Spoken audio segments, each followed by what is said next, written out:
Hello नमस्ते प्रणाम, मैं सिंगर सिमर लाल यादव। गाइज मेरे सिमर लाल ऑफिशियल चैनल में जितने भी नए हैं, मेरे सिमर लाल ऑफिशियल चैनल को आप लोग सब्सक्राइब कर लें और मेरे वीडियो पे लाइक कर दें और कमेंट करके अपना सुझाव ज़रूर दें। गाइज मैं इतना मेहनत करके वीडियो बना रही हूँ और किसी ने कहा है मोटकी भैंसी है, मैं मोटकी हूँ जी।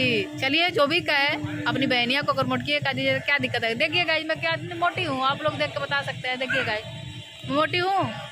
जिन्होंने कहा इतने डाइट करती हूँ, डाइट करके अब हड्डी हो जाऊँ क्या, आप लोग ऐसे बोलते हैं। तो गाइज आप लोग मेरे वीडियो में अंत तक बने रहिए।